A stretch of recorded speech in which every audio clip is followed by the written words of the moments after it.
Hey there, it's your boy Foxy, back for more relationship stories. She told me she wanted to open the relationship after 7 years. After 7 years, she told me she wanted to open the relationship. Told me she decided she was poly and wanted to explore that side of her. Tried to frame this as if it's not just her wanting to sleep with other men, by claiming this is an emotional deficiency in our relationship, like that makes it any better. She's been unemployed for 2.5 freaking years. 2.5 years I've worked 50 hours a week to support her ungrateful behind, so she can sit at home and do nothing but play video games and trash talk me to people online, who apparently agree I'm not enough for her. She doesn't clean, doesn't do anything for the 2 damn dogs she brought into the relationship, doesn't do anything for me but unenthusiastic bedroom activity once in a while. She didn't even ask me, this was not a question. She just said that she wanted to open the relationship, and acted like I was just going to have to go along with it. If anything, that's selfish, which is the reason this relationship has been emotionless for some time. She even tried to shame and guilt me when I said I'm not okay with this. Tried to tell me that no one man can fulfill everything she needs. Think of it like a puzzle, you're only one piece that fits to make me whole, and that I need to stop taking it personally. The only funny thing about this whole situation was how quick that manipulative witch changed her tune when I told her to get the F out. Go find her puzzle piece who will support her financially, because I'm done. Her shaming quickly turned to her apologizing and begging me to stay with her. Only funnier thing was when she showed even more emotion, when I told her she can't take the computer I paid for with her when she went to stay with her parents. This was just the straw that broke the camel's back, but it stings nonetheless. Now for the top comments. Glad you realized you should drop her. Sounds like you could have easily done it long ago. Life is short, mate, so crack on however you want and enjoy it. Knew that this relationship was only really benefiting her for a while now. I stayed with her for a variety of reasons, mostly because I convinced myself it was better to be with her than alone. This was just the final wake-up call I needed, that it was, in fact, better to be single than with her. Don't forget to change your locks, otherwise you might come home to find all your stuff has gone missing. Got the locks repinned the day after her butt moved in with her parents. Also, change your bank accounts and credit cards. Good for you, honestly. Yo, I said, F yo, out loud when I saw that he kicked her out, lol. Hate to be the one to tell you this, but based on the post title, her side of the relationship has likely been open before this request. I don't doubt that. I believe she's never cheated on me physically, but I know for a fact she's been messaging guys online who she wants to bang. I could be wrong, maybe she did go and spread her legs around, but wasting any more time worrying about her is time wasted. Go get a test. Yeah, I will go get tested just in case. Next story is titled, I, 28 female, pressured my husband, 26 male, into opening our marriage, and now he is divorcing me to be in closed relationship with his girlfriend. Plus update. Original post. I don't know where to start. After we got married, I finally confessed to him that I am kinda on polyamorous side. It took me days to convince him that it's not just an excuse to cheat, and that he can meet other people too.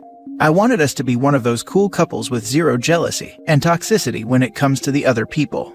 Well, I should have seen it coming. He was depressed for first 6 months. I could see it on him, but I thought he'd be happy for me and hoped he'd realize that this is something good for both of us. After that phase, he became even colder with me, and my attempts to try to get him more involved into our marriage were failing. Then finally, he started seeing someone.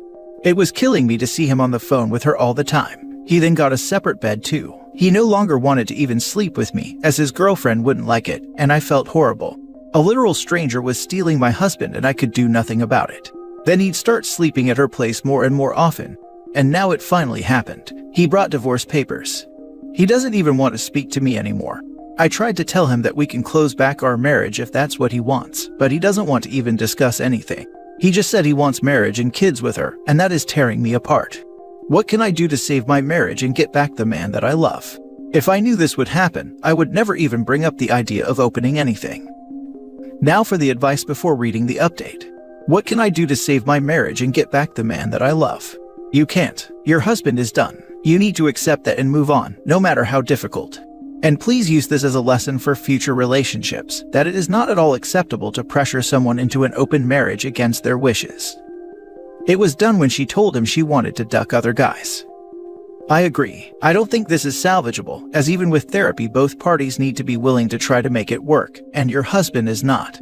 I know it's hard, but try to see it from his point of view. He may feel that you pressured him into something he didn't want to do as an excuse to cheat on him. He may see it all as you cheating on him and have been heartbroken, hence the depression, and even then, you didn't offer to close things up. So, he got over his heartbreak and found someone else who was monogamous and is moving on.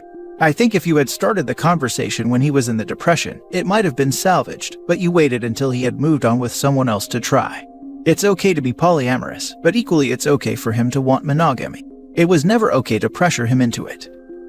Your marriage was over the minute you pressured him into opening it. Sign the divorce papers, there is no way to save it. He basically just stayed with you out of convenience until he found someone better suited and less selfish. What did you think would happen? You can't honestly be that stupid that you didn't realize what the consequences would be when you forced an open marriage on him. You went about this completely wrong, saw he was depressed for 6 months and ignored it, and waited too long to finally decide to do something about it. Learn from this and let him go. That part is what bothers me. So, she saw he was extremely upset for 6 months and still pushed it. She didn't mention who she dated or what she did in that time. It wasn't ethical, it was selfish on her part till he moved on. You said you finally confessed to him that you wanted to be a polyamorous relationship after getting married. Which means you knew before getting married, but waited until after to be open with him about something that is knowingly a deal breaker for a lot of people. Lying by omission is still lying. You based your marriage on a lie of commitment and monogamy. Withholding information that prevents your partner from making an informed decision is selfish and morally wrong. There is no getting your marriage back. It seems to me that when you opened the marriage, he spent 6 months grieving your relationship and dealing with the emotional equivalent of a breakup. Then he moved on and clearly took her feelings seriously if he stopped sleeping in the same bed as you. There is no getting him back, he's moved on. Based on what you wrote, your marriage ended months ago. Unfortunately, play stupid games, win stupid prizes. Now for the update. I signed the divorce papers and will not ask for anything from my husband, just hoping that he will no longer hate me. As much as I regret my decisions, I cannot go back in time now. I love that man and I wish I didn't take him for granted. I was just blinded by excitement and new experiences that the open marriage brought us, just I'd always come back to him. While he stopped to be intimate with me and even bought separate bed after he found a girlfriend, and he soon even moved into her place. We don't have any property we got together, and I don't want anything from him in the long run either. This will be my last gift to him, and this is the least I can do for him after all I did to him. I could tell he was depressed, but I thought he'd be happy for me. Oh man, this is my favorite Reddit trope. Let the schadenfreude reign over me.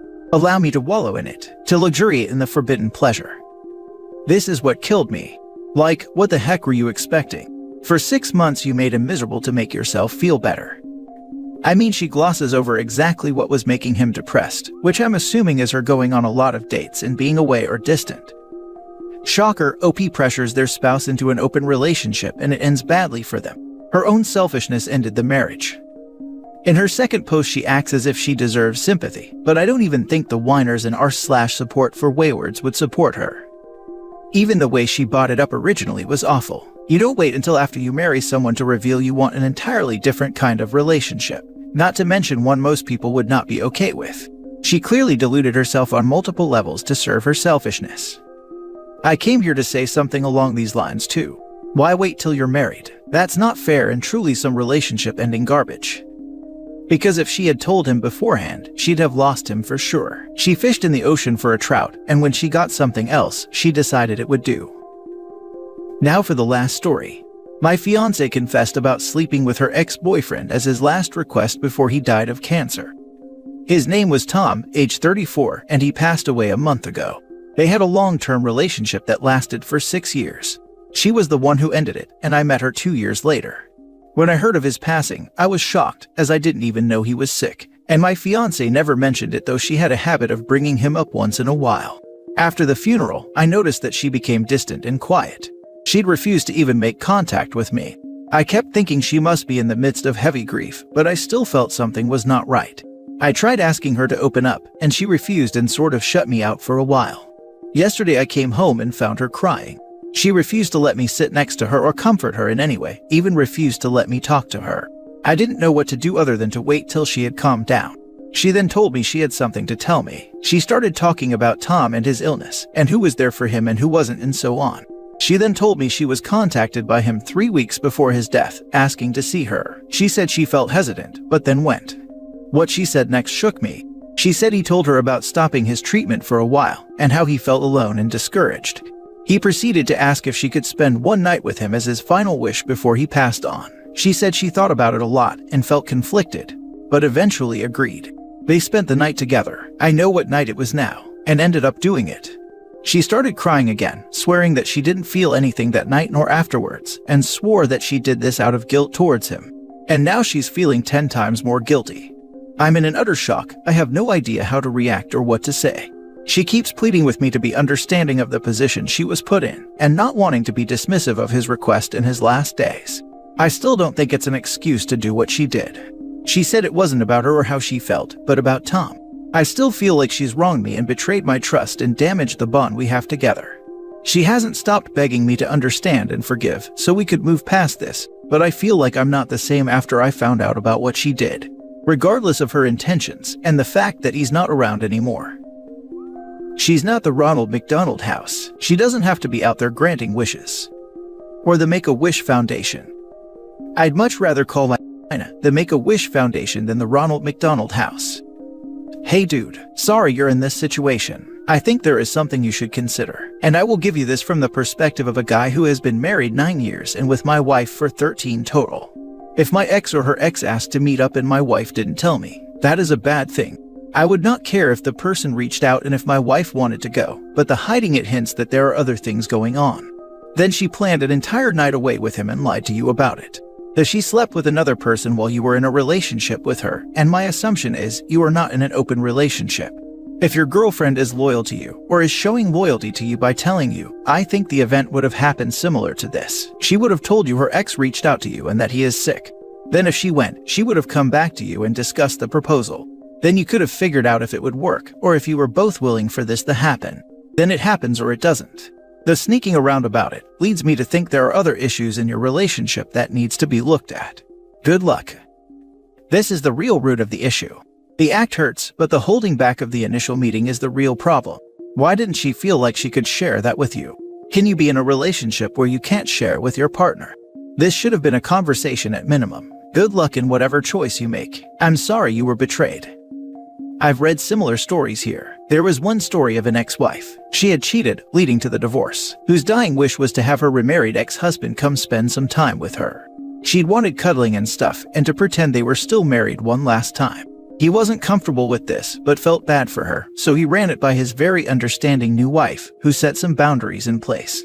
He was able to go see his ex one last time, dinner and a movie with her and her sister, no cuddling, and then came home. That was the proper way to do this.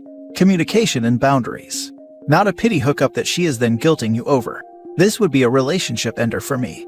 I'm sorry she is so crappy and that she is now mourning, to your face, the guy she cheated on you with. This is the correct response. My thoughts while reading the responses was that, if I was currently with a partner who I adored, but an ex-partner put this request to me, I would decline. But wouldn't be against meeting up to chat or reminisce if it would help them. But it would all be discussed with my current partner. She clearly wanted to do it. The fact she didn't even disclose the original message is a red flag. Then lied and set up the evening with him, cheated, and now feels guilty. Be prepared to be made to feel guilty about this OP, which you don't deserve. Feel free to read her some of the better responses on this post if you don't feel like defending yourself anymore. Good luck. No more need be said. The relationship ended the moment she made that decision, and more than likely she'd lose all respect for him if he were to let it slide anyway. If I were in your shoes, I couldn't forgive her. Loyalty shows in moments like this, and she clearly didn't have it. I agree with you. She wants you to forgive her so she can feel better, not anything for you. More selfish behavior. If she was thinking of you, she would not try to guilt trip you into forgiving her. I'm not dismissing the fact she feels guilt, that is certain. I feel she is trying to guilt trip you into helping her feel better.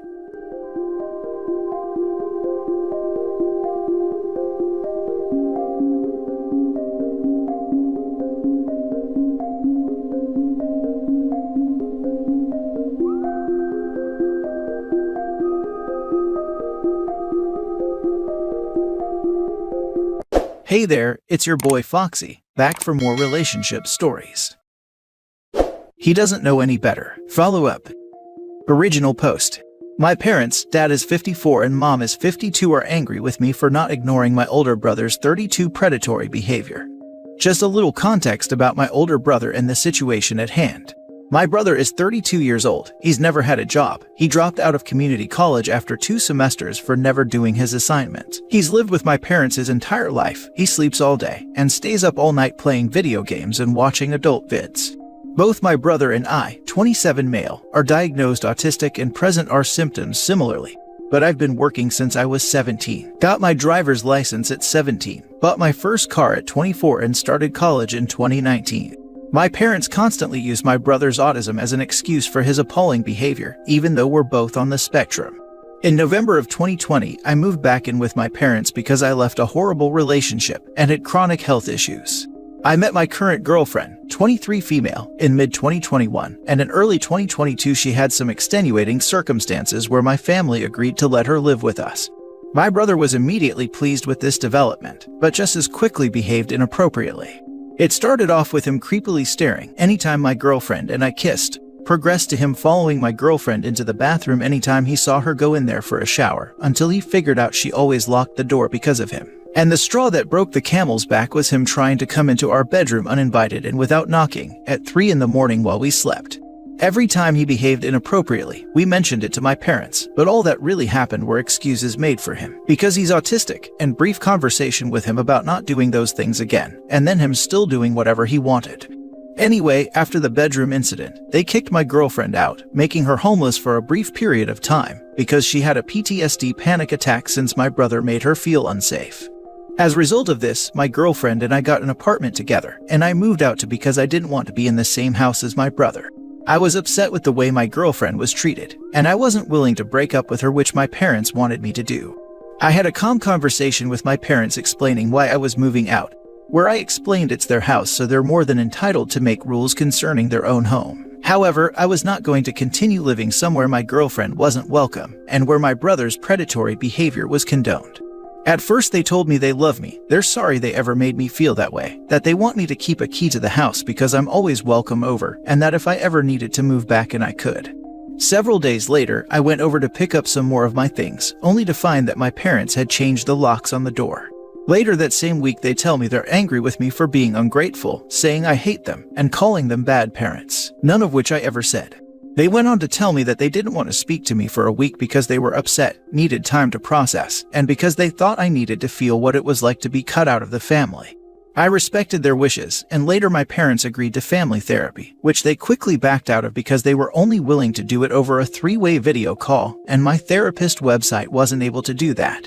I'm not sure why, but my therapist said it wasn't doable, at which point I told my parents I would be willing to attend family therapy with a therapist of their choice who could do the 3-way video call, but that had yet to happen. That same Sunday my parents invited me over for dinner, which I thought went well, only to find they would continue to dodge my calls and leave my texts on read after that night.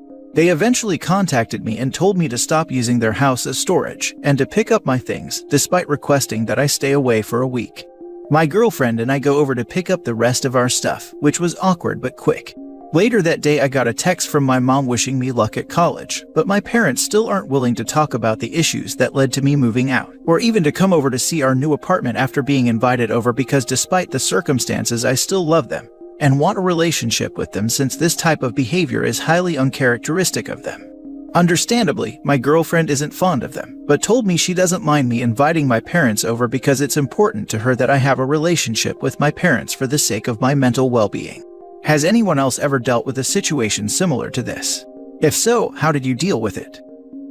Honestly, man, I would just cut your losses for now with your parents and brother, go start your own family and be happy. Maybe they will come around sooner or later and y'all can actually start rebuilding your relationship when they are willing to listen to your words. They're giving excuses to awful behavior with your brother, and therefore he will never be better. They don't want to acknowledge their own bad parenting with him either. I know it's hard to lose a relationship with your family, but they seem like they are always going to show favoritism to your brother for little to no reason other than coddling. If you really want to repair the relationship, I can't see how you would do so without there being several serious discussions with your parents that they are receptive to, or at least become receptive to eventually. In my opinion, it's not worth feeling unwelcome in your own home, your girlfriend getting kicked out over your brother's awful behavior, and them getting angry at you for you not liking how badly they are coddling your brother if they won't listen at all. Maybe some time apart and some strict boundaries with your parents could give you both some time to sit on things and think about what's going on. Then you could come back to them and try the conversation again. Also, putting some space between you will make it easier to say no to the inevitable. We're getting older. Now it's your turn to take care of brother in a few years.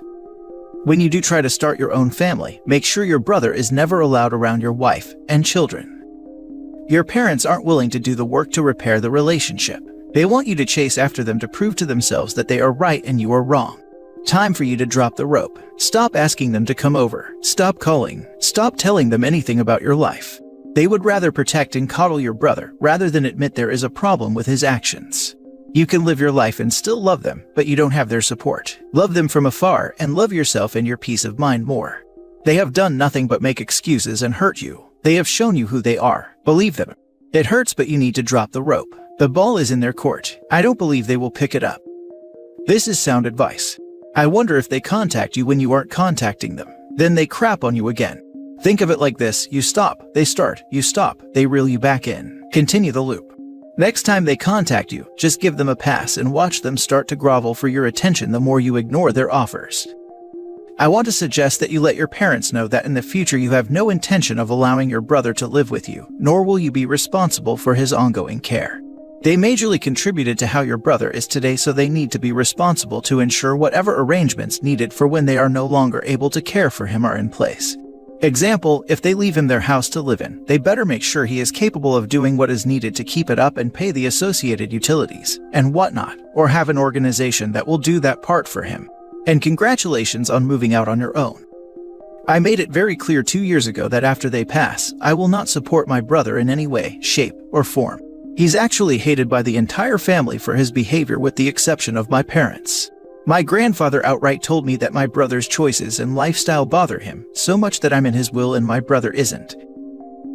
Now for the first update.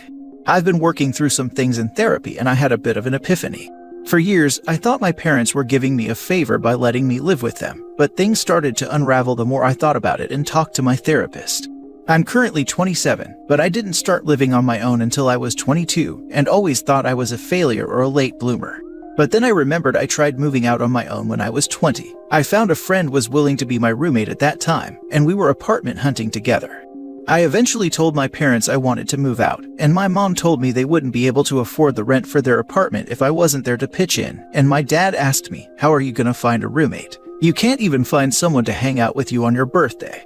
When I lived with them, I didn't give them all my money from work, but I could never save more than $500 because they would inevitably fall behind on some bill, and I would have to help. And a lot of times I didn't have the money to help, so it was normal for me to sell my things at a pawn shop to pitch in, which was never asked of my older brother. I only had to stop contributing to my parents' finances once we were homeless in 2018 and reconnected with my extended family who let us couch surf, and they told my parents they thought it was weird I gave them so much money.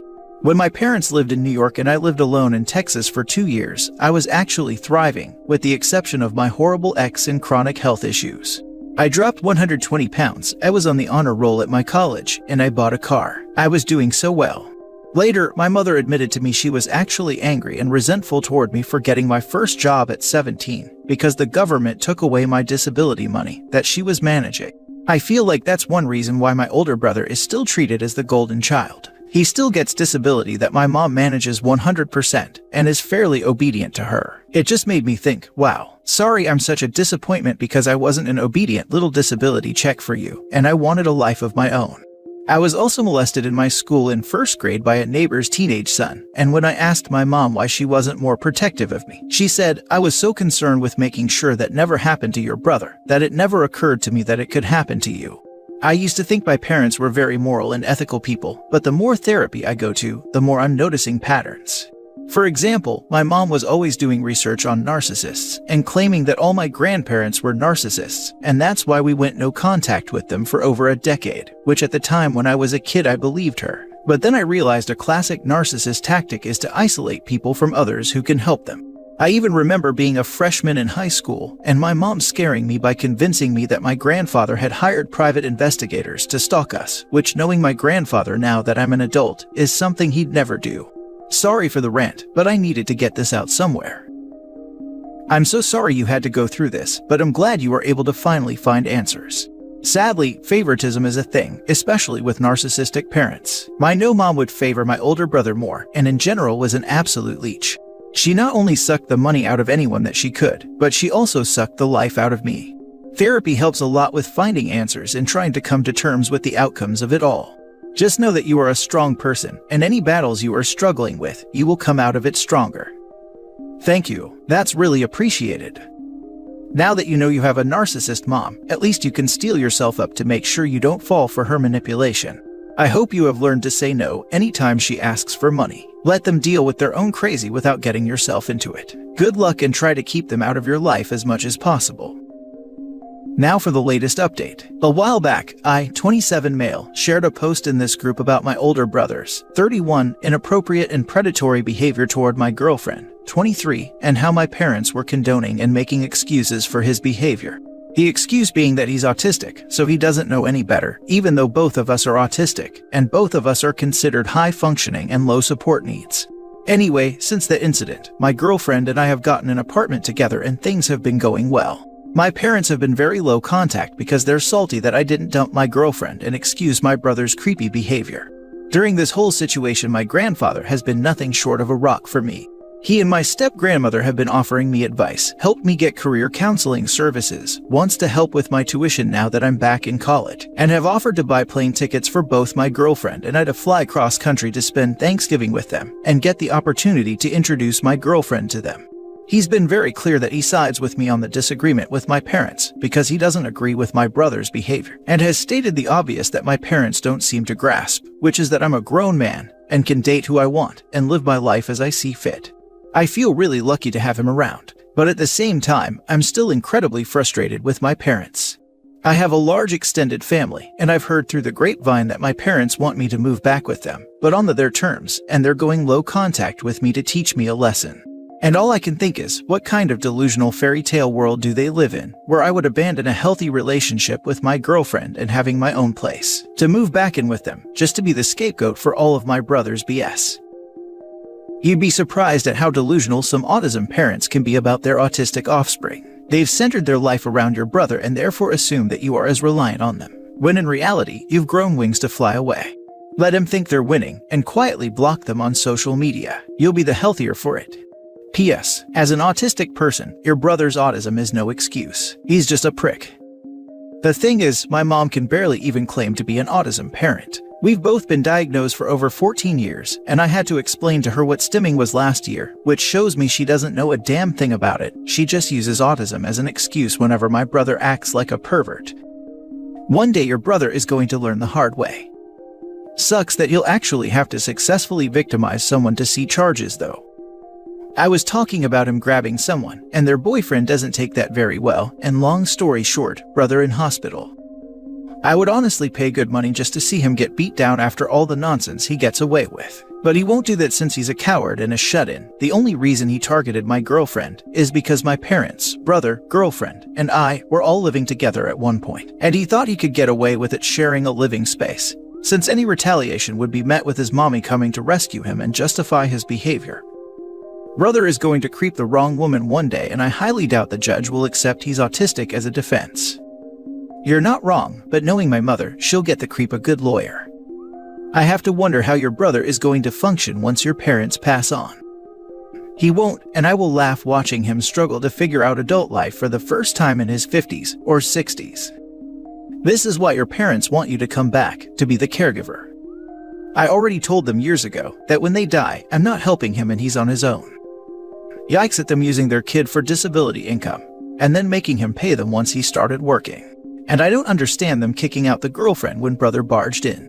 Makes zero sense unless OP neglected to mention that there was a big argument or fight over it afterwards. Whole thing is very bereft of details, honestly, but sounds like OP thrives away from his parents, so good for him.